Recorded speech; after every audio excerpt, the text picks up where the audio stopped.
Quite interesting, isn't it, how ancient texts grappled with the very same questions we do today?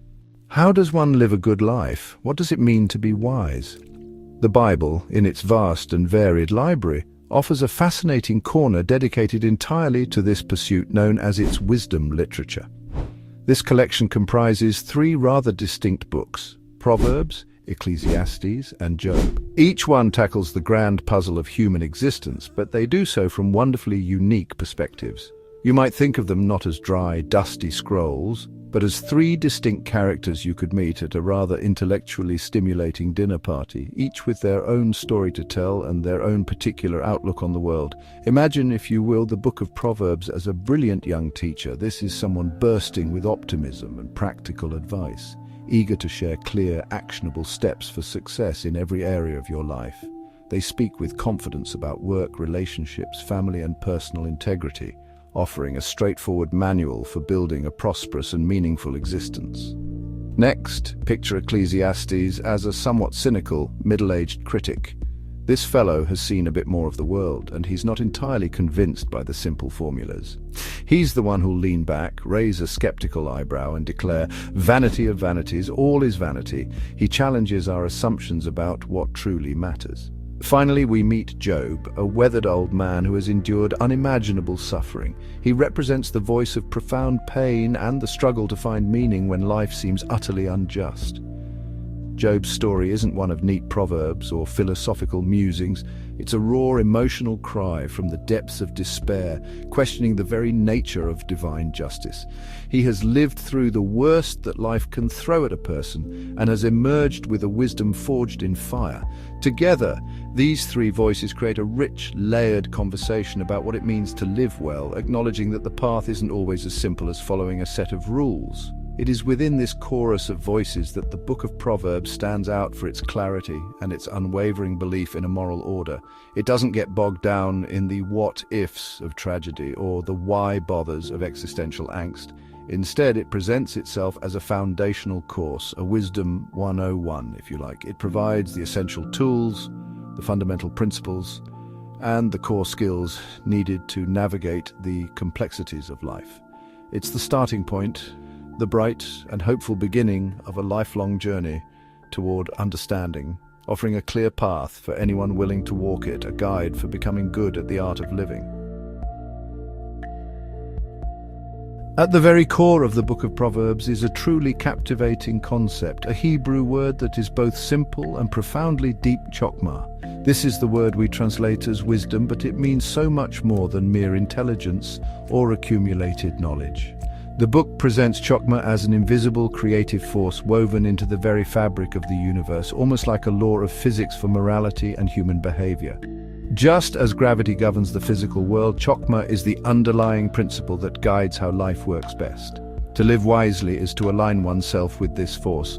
To make foolish choices is to work against the fundamental grain of creation itself. This isn't just a dry, abstract principle. Proverbs gives it a personality. Chokmah is personified as a character, Lady Wisdom. She is depicted as a noble woman calling out in the streets, standing at the crossroads and making herself available to anyone and everyone who is willing to listen and learn from her. She doesn't hide her secrets or reserve them for a select few. Instead, she offers her guidance freely, inviting the simple and the naive to turn from their folly and embrace a life of understanding and purpose. This personification makes the pursuit of wisdom feel less like a stuffy academic exercise and more like entering into a relationship with a wise and gracious guide. Furthermore, the idea of Chokmah is intensely practical. The Hebrew word isn't just used for philosophical insight. It also describes the skill of a master craftsman, like a gifted woodworker or an expert stonemason. An artisan with Chokmah doesn't just know about wood, they know how to work with it to create something beautiful and functional. In the same way, Proverbs teaches that wisdom is a skill for life. It's the applied knowledge of how to build a strong family, cultivate lasting friendships, manage finances honorably, and contribute meaningfully to your community.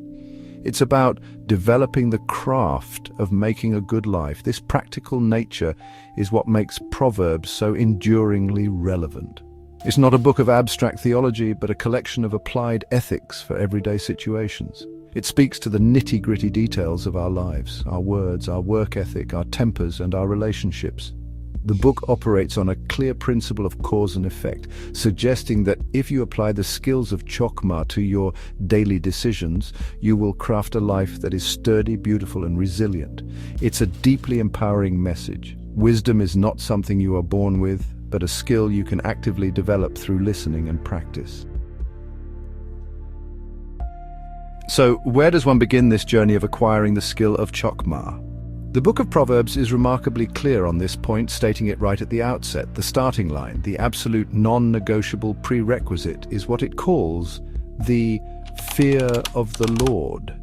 Now, this phrase can sound a bit intimidating to modern ears, perhaps conjuring images of a terrifying deity waiting to strike us down, but that's not quite the meaning here. It's less about cowering in terror and more about a profound sense of reverence and respect for God's wisdom and his definition of what is good and what is evil. Think of it this way.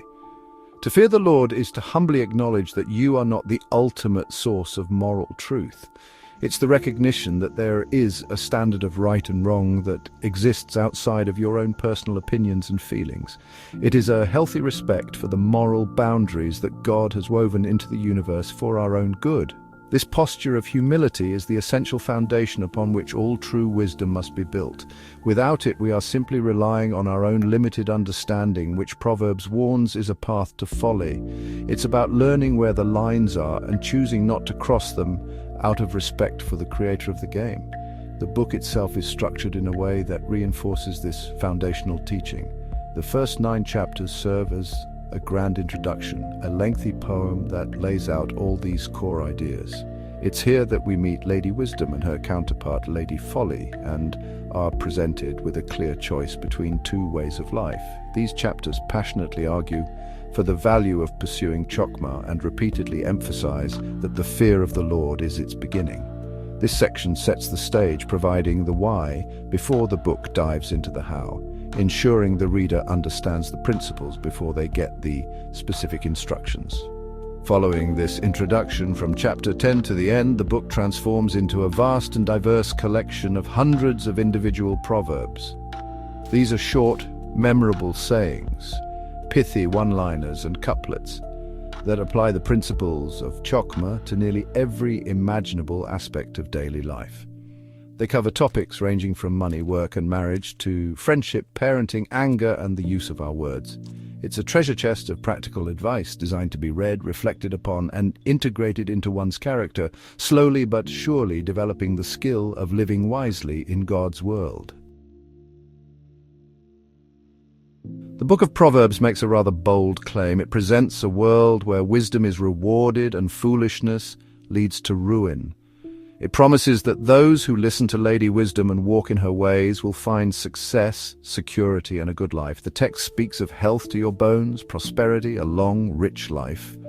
The general principle is that wise people, those who are diligent, honest, and humble, tend to do better in the long run. Their lives are more stable, their relationships are healthier, and things generally work out well for them.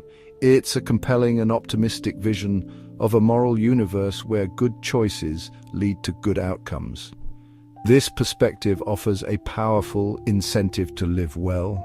It suggests that our choices have real, tangible consequences and that by aligning ourselves with the divine order of Chokmah, we can build a life of blessing and avoid the pitfalls that destroy the foolish. Proverbs operates on probabilities. It describes what is usually true. A person who works hard is more likely to prosper than one who is lazy.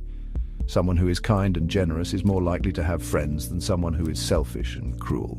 It's a book of sound, practical life principles that, more often than not, prove to be true for those who follow them. However, as we all know from our own experiences, life is not always so straightforward. This is where the wisdom of Proverbs reaches its limit and where its optimistic outlook can feel a little too simple. Sometimes terrible things happen to very good, wise people. And quite infuriatingly, we sometimes see foolish or wicked people prosper and succeed seemingly without consequence. Life is often more complicated and messy than a collection of proverbs can fully account for. The neat cause and effect world of Proverbs doesn't always match our lived reality, which is fraught with injustice and unpredictable tragedy.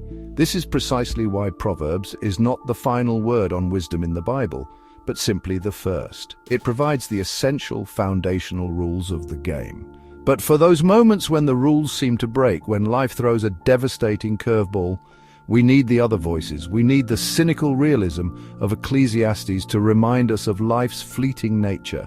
And we desperately need the raw, honest suffering of Job to show us it's possible to hold on to faith even when everything falls apart.